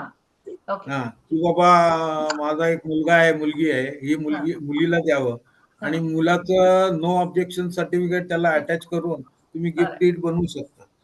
हे काय आहे आता प्रोबेट आणि सक्सेशन सर्टिफिकेट हे सगळे किचकट प्रोसिजर्स आहेत. हे अवॉइड करण्यासाठी लोक गिफ्ट डीड पण बनवतात. गिफ्ट डीड करू शकतो. मी जरा बोलू का सुनीता, तुझ्या केसमध्ये since your property is in Mumbai so your will has to be probated. हे तर स्पष्टच आहे. खरं म्हटलं तर सोसायटी नाही Milind, probate is to be is required if there is some objections only. If there is any objection, if there is no objection in whatever you have bequested, प्रोबेटची गरज नाही. पण ऑब्जेक्शन आहे का नाही हे त्यांना कसं कळणार? म्हणजे ऑब्जेक्शन आहे का नाही याचं प्रूफ काय? म्हणजे व्हॉट युअर सेइंग, तू म्हणतोयस ते बरोबर आहे. ऑब्जेक्शन नसेल तर प्रोबेटची गरज नाही, पण प्रोबेटची गरज आहे का नाही हे जी एजन्सी हे काम करणार आहे म्हणजे ट्रान्सफर सोसायटी म्हणा किंवा बँक्स म्हणा किंवा यांना how do they know that there is no objection? ते कसं डिसाइड करणार? हे विलच्या संदर्भात जे आहे ना, जे तुम्ही विल बनवता त्याला नो ऑब्जेक्शन सर्टिफिकेट पण तुम्ही अटॅच करू शकता. आता समजा तुमच्या 2 मुलांमध्ये तुम्ही तुमची प्रॉपर्टी डिवाइड केली, एकाला तुम्ही दिलं एकाला दिला नाही, तर त्या मुलाचं नो ऑब्जेक्शन सर्टिफिकेट त्या विल बरोबर अटॅच करू शकता. नो ऑब्जेक्शन असेल तर त्याच्यामध्ये वाद निर्माण होत नाही. पण जर 2 असतील आणि एकालाच दिलं तर दुसरा काहीतरी प्रॉब्लेम करू शकतो. तर हे अवॉइड करण्यासाठी तुम्हाला त्याचं नो ऑब्जेक्शन त्याला लावायला लागतं. तुम्ही मागे वा, तुम्ही पुढे झाले की no objection to the will असं म्हणजे या विलला माझं ऑब्जेक्शन नाहीये असं. विलला माझं ऑब्जेक्शन नाही आहे. ही प्रॉपर्टी माझ्या मोठ्या भावाला देण्यामध्ये मला काही प्रॉब्लेम नाहीये असं. म्हणजे that is at the time of execution of the will. बरोबर आहे ना? म्हणजे एक्झिक्युशनच्या वेळेला तुम्हाला विल मध्ये तुम्ही ते एनेक्शर अटॅच करू शकता की ही प्रॉपर्टी मी ह्याला दिली आहे आणि दुसरा मुलगा त्याला हे आहे फॉर आहे, त्याचं काही ऑब्जेक्शन नाही आणि त्याची सही केलेली एक पत्रक त्याला अटॅच करून तुम्ही विल बनवू शकता. ओके, विल मध्ये पण ते इन्क्लूड करता येतं. विल मध्ये करता येतं. नाही, मी काय सांगतो माहितीये, आता 1-2 केस सोसायटीमध्ये ऍक्च्युली ते पुण्याच्या सोसायटीमध्ये मी पेपरमध्ये एक ती केस वाचली. पुण्यामध्ये ती फ्लॅट होता आणि फ्लॅट त्यांनी विल केलं होतं. आफ्टर हिज डेथ ज्यावेळी ते लोक गेले त्यांचे वारस फ्लॅट की आमच्या नावावर करा म्हणून, सोसायटीने त्यांच्याकडून प्रोबेट मागितलं इन पुणा. आता पुण्यामध्ये प्रोबेट मागण्याची काही गरजच नाहीये. नाहीये, बरोबर. हा, पुण्यामध्ये नाहीये, कंपल्सरी नाहीये. पण आता हे नवीन काय काय यांनी कायदे केलेत ना, ते बघायला लागेल. आता पण सुनीताच्या केसमध्ये काय माहितीये की मुंबईमध्ये केलं तर प्रोबेट करायला लागतं असं सांगितलं. ते तर आधीपासून आहे. सोसायटीनी सपोज तिने आफ्टर हर डेथ जर त्यांची मुलं गेली तर society can ask for probate also. Society may ask for probate. May ask for probate if there is no nomination. आता सोसायटीमध्ये नॉमिनेशन असेल, त्या जो वारस तिथे गेला माझ्या नावावरती करा, त्याचं जर नॉमिनेशन असेल तर सोसायटीला त्याला त्याच्या नावावरती करून द्यायला लागतं.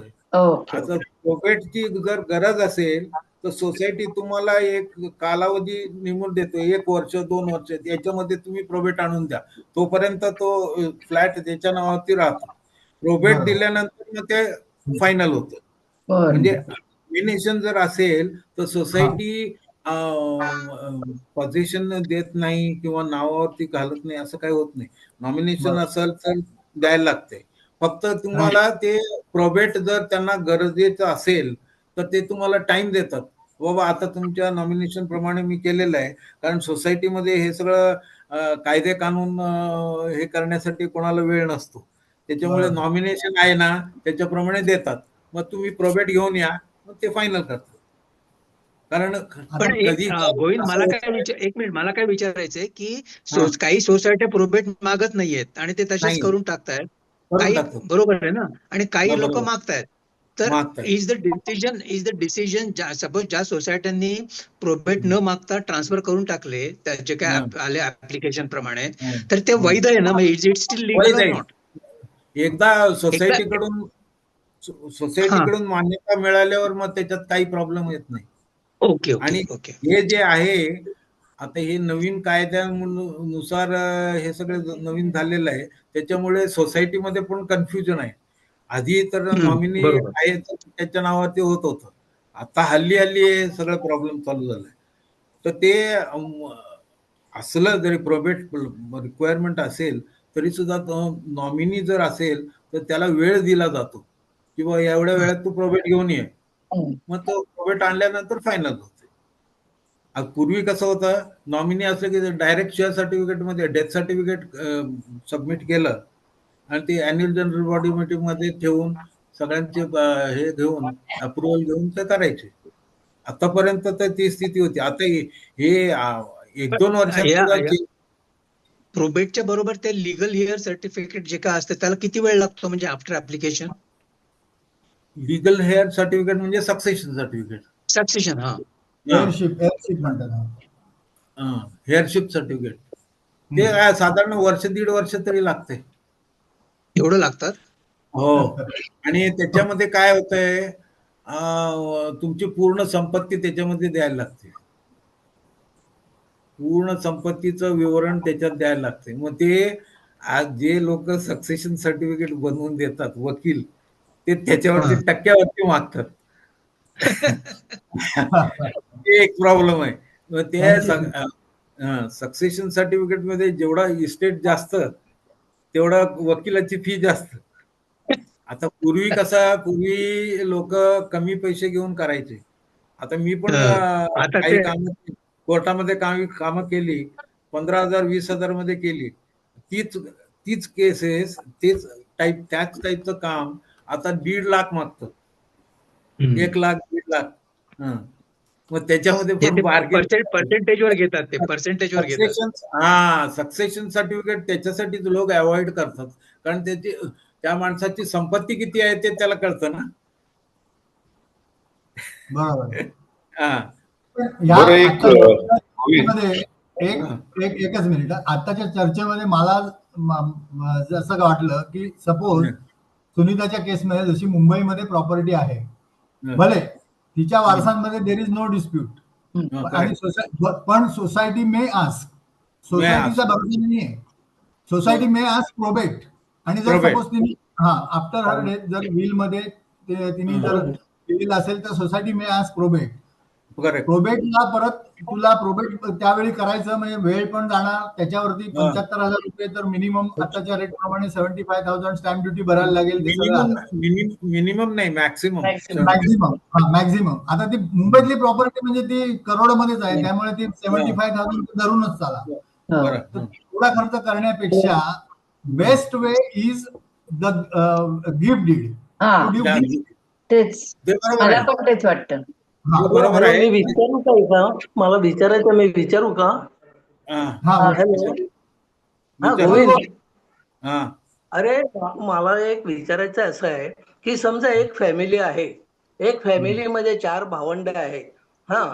ती म्हणजे 4 भावंड म्हणजे समजा 4 बहिणी आणि 1 भाऊ आहे. आई वडील तर हयात नाहीये. तर आता एक बहीण अनमॅरिड आहे. अनमॅरिड म्हणजे त्याला मुलं वगैरे काही नाहीये. तर मग अशा परिस्थितीत जर विल तिने केलेलं आहे की नाही माहित नाही, समजा केलं नसेल तर बाकीचे बहीण भावंड त्याच्यात फक्त हे करू शकतात का? त्या दुसऱ्या बहिणींची मुलं पण त्याच्यात इन्व्हॉल्व्ह होऊ शकतात का प्रॉपर्टीमध्ये? नाही, मुलं इन्व्हॉल्व्ह नाही होत. मुलं नाही होत. आणि मुलं इन्व्हॉल्व्ह होत नाही, फक्त बाकीच्या बहीण भावाने ते आपसात मिटवायचं. हो, सगळ्यांना जर विल नाही, सगळं विल नसेल तर आपापसात मिटवायचं. आणि विल नसेल तर आपापसात सेटल करायला लागते, सेटलमेंट करून घ्यायला लागते. आणि जर असेल विल असेल तर ते मग हिंदू सक्सेशन ऍक्ट प्रमाणे वितरित होते. पण ते बाकीच्या बहिणींची मुलं त्याच्यात इन्व्हॉल्व्ह होऊ शकतात का प्रॉपर्टीमध्ये? नाही. डायरेक्ट जे क्लास 1 म्हणजे त्यांच्या मुलं, मुली, आई यांचा समावेश आहे, बाकीच्यांचा नाही. बाकीच्यांच्या नाही. मग त्यांच्या बहिणीने त्यांच्या मुलांना पाहिजे तर त्यांच्या इच्छेप्रमाणे द्यावं. पण नाही, बहिणीला जे शेअर मिळेल त्या शेअर मध्ये तिने आपला परिवार बघायचा. तिला एक आणि शेअर समजा विल आणि विल असेल तर विल प्रमाणे होईल. विल असेल तर विल प्रमाणे होईल. विल नसेल तर असा प्रश्न आहे. बोल. आता समजा विल समजा आहे की नाही माहित नाही, विल केलं असेल समजा तिने आणि ते लॉकर मध्ये जर ठेवलं असेल आणि लॉकरचं नॉमिनी जर दुसरा कोणतरी आहे समजा, तर मग आणि चावी तिसऱ्याकडेच आहे समजा, तर मग ते कसं काय करायचं? म्हणजे नॉमिनीला बँक उघडू देते का फक्त? आणि चावी नसेल त्याच्याकडे तर काय करणार? नाही, ते लॉकर मध्ये ठेवलं असेल तर काय, विल हे डॉक्युमेंट असं आहे ना, जेव्हा जो माणूस विल तयार करतो त्याच्या हयातीत ते कॉन्फिडेन्शियल आहे. एकदा तो हयातीत नाहीये तर that is not a confidential document. ते जे मृत्यूपत्र आहे ते सर्वांच्या समोर ठेवायला लागते. आता काही लोक देत नाहीत, मग ते बाकीचे वारस त्यांच्या मागे लागतात. वारस दाखव, आपलं इच्छापत्र दाखव, तुझं इच्छापत्र मध्ये काय लिहिलंय ते मला बघायचंय. त्यावेळी तुम्हाला द्यायला लागते.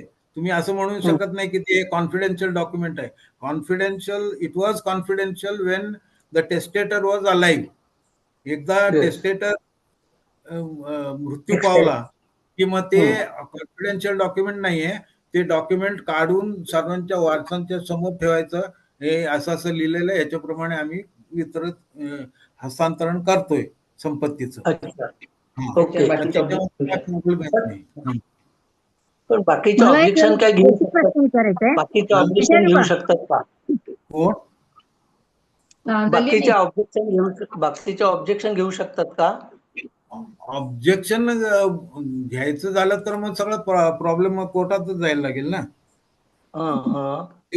आणि समजा तो फ्लॅट आहे, त्या बहीण एक्सपायर झालेली आहे, समजा तिचा नावावर तो फ्लॅट आहे आणि त्याच्या नॉमिनी जर एखाद्या भावाच्या मुलावर नॉमिनेशन केलं असेल तर सोसायटी त्या नॉमिनेशनला देते ना, का दुसरे पण त्याच्या फ्लॅट मध्ये हक्क दाखवू शकतात? नाही, तर नॉमिनी असेल तर नॉमिनीच्या नावावरती देतो, पण आता हे प्रोबेट ऑर्डरचं एक नवीन चालू झालेलं आहे, ते मागितलं तर मग ते सगळंच ओपन होईल ना. त्याच्यावरती कोणाचा हक्क आहे ते त्यावेळी कळून येते, तोपर्यंत कळत म्हणजे नाही. नॉमिनेशनला नाही मिळत का? नॉमिनेशनला आता काही सोसायटीमध्ये मिळतंय, काही सोसायटीमध्ये मिळत नाही. त्यांनी प्रॉफिटसाठी ऑर्डर प्रॉफिट आणून द्या असं म्हणतात, त्याच्यामुळे ते कोर्टात जातंय. मग आणि समजा आणि म्हणजे त्याला एजीएम मध्ये पास करून घ्यावं लागतं का सोसायटी हा, वाल्यांना? नावावरती नाव चेंज करताना ते एजीएम मध्येच ठेवतात ना. ते सगळे ऑफिस बेअरर्स प्लस सोसायटी मेंबर्स हे सगळं मिळून ते ठरवतात की चेंज करायचं.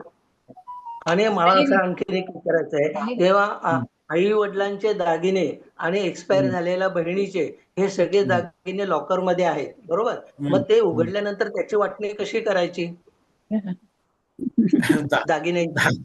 दागिन्याची वाटणी काय आहे आता, हे जर विल मध्ये असेल, नाही, मी त्याला एक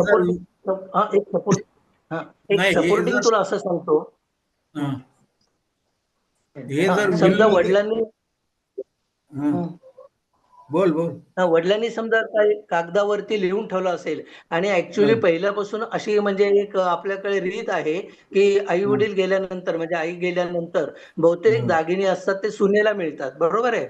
तर मग ते त्यांच्यावरती कोणाकोणाचा हक्क असू शकतो, ते वाटणी कशी करायची?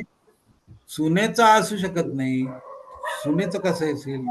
मुलगी, मुलगा, मुलगी, मुलाला मिळू शकत, मुलाला मिळू शकतंय, मुलीला पण सुनेला नाही.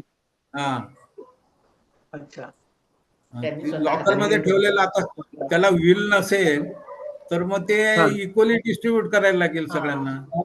आता नवीन कायद्याप्रमाणे मुलीला पण मुला एवढंच प्रॉपर्टी मिळू शकते.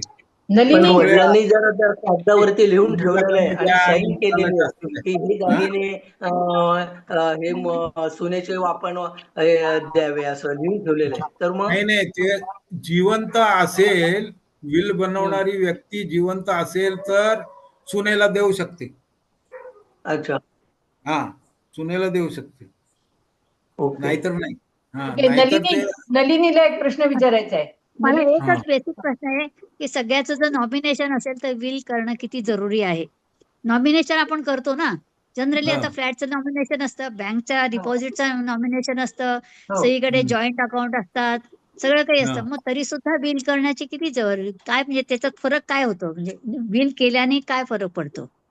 नाही, विल करण्यामध्ये काय फरक पडत नाहीये तसा, पण प्रॉब्लेम आधी कोणी विल बनवायचेच नाहीत, आताच हे चालू झालेलं आहे. पण मेन काय आहे, अचल संपत्ती असेल तर मग त्याच्यामध्ये तंटा निर्माण होऊ शकतो. नाही, आता आमच्या साधारणपणे साध्या सरळ लोकांचं काय असतं, एक फॅमिली असते, एक फ्लॅट असतो, नंतर मुलांना द्यायचा असतो, त्यात काही फार वाद नसतात. मुलांच्या नावाने नॉमिनेशन केलेलं आहे, आता माझा सुद्धा फ्लॅट आहे मुलुंडमध्ये, दोघा मुलांच्या नावाने नॉमिनेशन केलेलं आहे, पण विल वगैरे आम्ही काही केलेलं नाहीये. विल करण्याची जरूर किती आहे? कारण नॉमिनेशन आहे म्हटल्यानंतर कसं, पण आमच्या सोसायटीचाच एकाचा नॉमिनेट केलेला फ्लॅट त्या माणसाला मिळण्यासाठी त्याने सक्सेशन सर्टिफिकेट मागितलंय आणि त्याच्यासाठी किती खर्च येतो, बराच खर्च येतोय त्याच्यासाठी. आता हे काय आहे, आता फ्लॅट जर नॉमिनीच्या नावावरती त्यांनी नाही केलं तर मग सक्सेशन सर्टिफिकेट शिवाय दुसरा मार्ग नाहीये ना. पण म्हणजे असा काही नियम आहे का की सक्सेशन सर्टिफिकेट लागतेच का? आपली सोसायटी आजकाल मागायला लागली असं? सक्सेशन सर्टिफिकेट कशाला मागतात, तर तुम्ही जे वारस दाखवता त्या वारसाऐवजी आणखीन कोणी वारस असेल तर मग तुमच्या नावावर केल्यानंतर त्यांनी जर केस केली की मी पण वारस आहे, तर सोसायटी प्रॉब्लेम मध्ये, मग ते प्रॉब्लेम अवॉइड करण्यासाठी ते सक्सेशन सर्टिफिकेट मागतात. पण ह्याचा अर्थ गोविंद, ह्याचा अर्थ जर का विल केलं आणि नॉमिनेशन पण केलेलं असेल जर का फ्लॅटचं, तर मग सक्सेशन सर्टिफिकेटची गरज नाही, असं होतं का? नाही, गरज नाही. Nalini, does that answer your question? बरोबर आहे, पण आता हे म्हणतात तसं की नॉमिनेशन मध्ये जे काय आहे ते सोसायटीच्या दृष्टीने क्लिअर आहे, सगळं काहीच प्रॉब्लेम नाहीये, तर सोसायटी करू शकते. काय आहे, नॉमिनेशन आणि विल हे दोन वेगळे टर्मिनॉलॉजीज आहेत. Nominee is not the proper owner, is not 100% owner. He is a When trustee you of that provide property. succession certificate, then only he is a owner. नॉमिनीला ओनर म्हणून धरत नाही. म्हणून मग विल गरज आहे.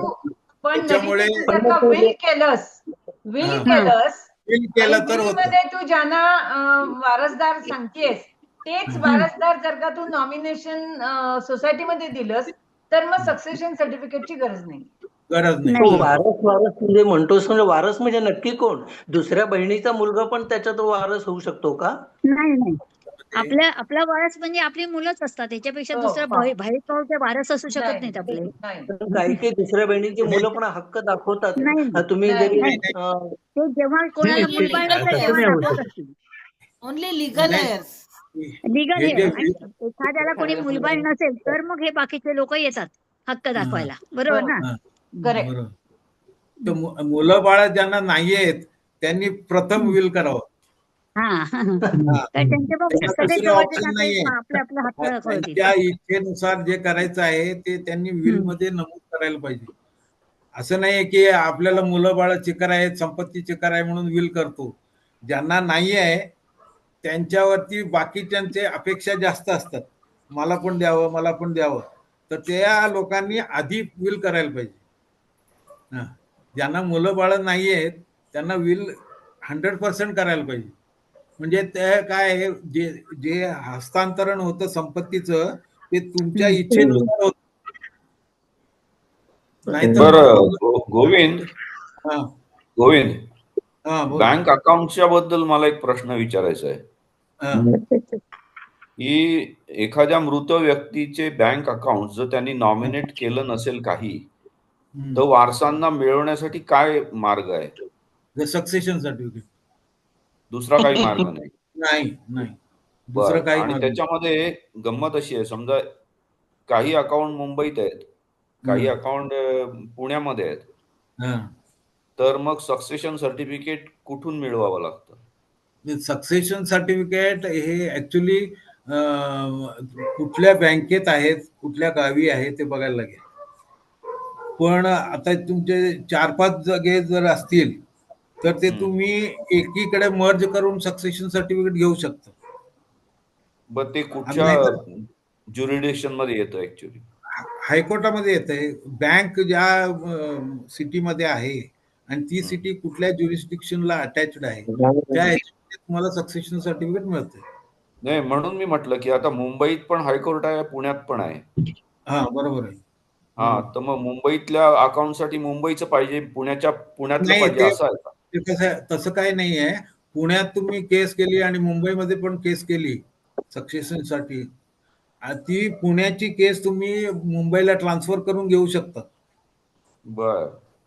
एकीकडेच. आता सक्सेशन सर्टिफिकेट म्हणजे तुमचं प्रॉपर्टीचं सगळं विवरण असतं त्याच्यात, किंवा बँक बॅलन्स असेल तर त्या बँक बॅलन्स मध्ये एवढं आहे, या बँक बॅलन्स मध्ये एवढं आहे.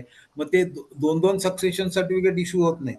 मग त्यावेळी तुम्ही तिकडे केस फाईल करून तिथून मुंबईला ट्रान्सफर करून घ्यायची आणि ते दोन्ही मर्ज करून सक्सेशन सर्टिफिकेट घेऊ शकता. बरं, मला एक विचारायचं आहे की एक्सपायर झालेला माणसाचं बँकेत खातं आहे आणि त्या बँकेमध्ये ह्यूज अमाऊंट आहे आणि त्यांनी जर नॉमिनेशन केलेलं आहे तर ते बँक नॉमिनेशनला सगळा पैसा देतो, पण मग इतर भावंड त्याच्यावर क्लेम करू शकतात का? करू शकतात ना. म्हणजे नॉमिनीलाच देते ना बँक, फक्त नॉमिनीलाच देते. नॉमिनीला देते, बरोबर आहे. पण ह्यूज अमाऊंट असेल तर ते सक्सेशन सर्टिफिकेट शिवाय देणार नाहीत. आता 40-50 हजार रुपये आहे, 10,000 20,000 ते देतील. पण एक पर्टिक्युलर मर्यादेच्या बाहेर असेल तर ते म्हणणार सक्सेशन सर्टिफिकेट घेऊन या. मग त्याच्यामध्ये सगळं तुम्हाला बाहेर असेल तर. ऐका ना, मला एक फक्त विचारायचं आहे, तर जॉईंट अकाउंट असेल तर मिळू शकेल ना? जॉईंट अकाउंट असेल तर म्हणजे मिळू शकेल ना त्याला? नॉमिनी आहेच पण प्लस जॉईंट असेल.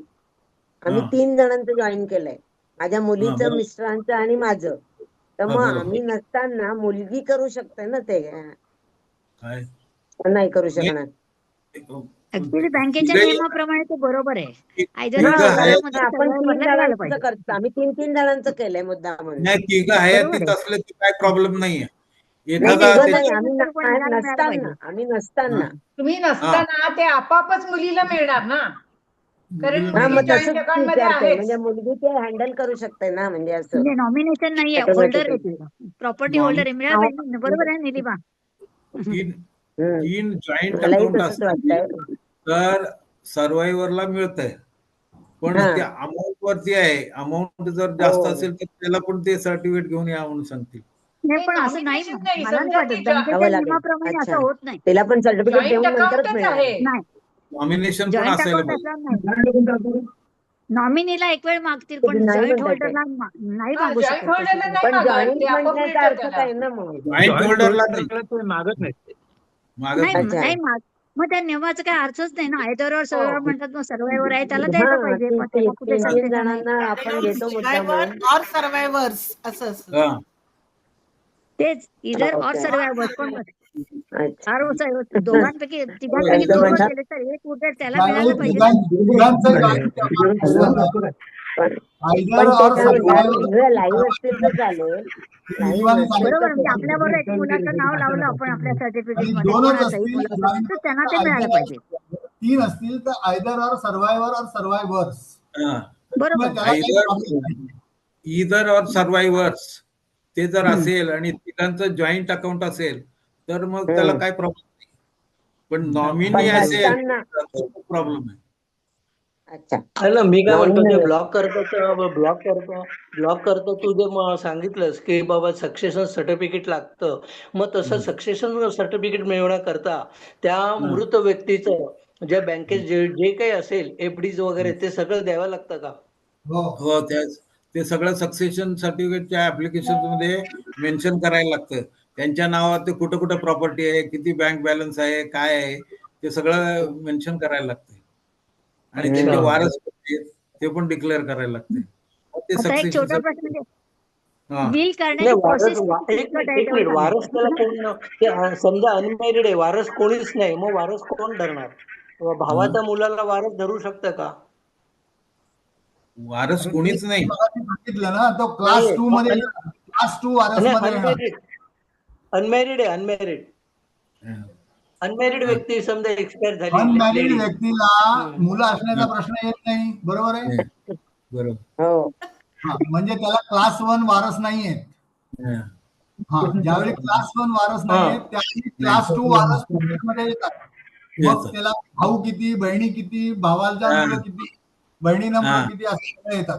तोपर्यंत येत नाही. म्हणजे ते येणारच. तू म्हणतोस ते बरोबर आहे. जर अनमॅरिड वुमन आहे, तिची प्रॉपर्टी ज्यावेळी डिस्ट्रीब्यूट होते त्यावेळी तिला ऑफकोर्स तिला नवरा नाहीये, तिला मुलं नाहीये, त्याच्यामुळे तिला क्लास 1 वारस कोणी नाहीये. मग इन दॅट केस तिचे क्लास 2 वारस कोण आहेत ते बघितलं जातं आणि त्यांच्यामध्ये क्लास 2. हा, बरोबर. अच्छा. आणि समजा तिने सांगितले की भावाच्या मुलाला द्यायचं आहे, बाकीचं मग त्याला कोणी क्लेम करू शकत नाही ना? नाही, द्यायचं म्हणजे कसं विल बनवायला पाहिजे, तोंडी सांगू नाही. त्याच्यासाठीच म्हणून तर विल बनवलं तर ते सांगत होता की ज्यांना मुलं बाळ नाहीत त्यांनी विल बनवणं गरजेचं आहे. ते ह्याचसाठी तो माणूस जिवंत असताना त्यांनी जर का नुसतं तोंडी सांगितलं माझ्या भावाच्या मुलाला द्यायचं आहे, तर दॅट इज नॉट इनफ. त्याला ते लिगल कायदेशीर विल बनवावं लागेल. बरोबर. मला काय म्हणायचंय की आता आपला कार्यक्रम खूपच म्हणजे मोठा झालेला आहे आणि गोविंदनी खूप चांगलं एक्सप्लेन केलेलं आहे. क्लिष्ट, कॉम्प्लिकेटेड पण निग्लेक्टेड टॉपिकवर त्यांनी खूप चांगलं डिस्कशन केलेलं आहे. खूप आपल्या क्वेरीज पण आन्सर केलेल्या आहेत. जर इंडिव्हिज्युअल्सना काही स्पेसिफिक ऍडिशनल काही जर त्याच्याकडून कन्सल्टेशन करायचं असेल तर तुम्ही त्याला डायरेक्टली अप्रोच करा. आता बराच उशीर पण झालाय, तर माझी अशी रिक्वेस्ट आहे की तुम्ही त्याला डायरेक्टली अप्रोच करा. तुम्ही भेटू पण शकता, तो विल पण करून देऊ शकेल at whatever cost he can charge reasonably, whatever it is. तोही कुणाला जर इंटरेस्ट असेल तर ते करू शकेल. तर असं गोविंद तू हे ऍक्सेप्ट करतोस ना की आमच्या जर कुणाची जर रिक्वेस्ट असेल तर तू ते करशील हे? ठीक आहे, करू शकतो. म्हणजे करू शकतो. आम्ही free, we don't expect anything free, पण you can charge whatever is required. Okay. आणि आम्हाला ज्या अशा काही इश्यूज मध्ये आमच्या वडिलांच्या काही मॅटर्स आता जसं संजय रणदिवे म्हणत होता की he has some issues on certain bank accounts or something like that. तर see if you can help us our group people in sorting out these issues which can keep coming. म्हणजे according to me, म्हणजे आता आपल्या अँसेस्टर्सच्या properties असतात, आपल्या म्हणजे आई वडिलांच्या असतात, त्याच्या संदर्भामध्ये काही ना काही इश्यूज म्हणजे after they are not there हे निर्माण होत राहतात. तर त्यासाठी जर तू काही मदत केलीस तर म्हणजे तू मदत कर, अशी माझी एक रिक्वेस्ट आहे तुला. आणि डेफिनेटली. आणि आता प्रोग्राम तू खूपच चांगल्या तऱ्हेने हँडल केला. सर्व स्पेक्ट्रमच्या मेंबर्सच्या वतीने तुझे आभार आणि thank you very much Govind. I think it was a very good I opener for many of us. म्हणजे ह्या गोष्टी माहिती होत्या पण तरी सुद्धा त्या स्पेसिफिकली तू ज्या तऱ्हेने सांगितल्यास त्याच्यामुळे बराच फरक पडतो ऍक्च्युली. आणि माझ्यामध्ये सगळ्यांचंच हे मत असेल की it has been a very informative presentation. आणि thank you very much once again. Thank you. Actually subject itself is very critical. काय कोणाला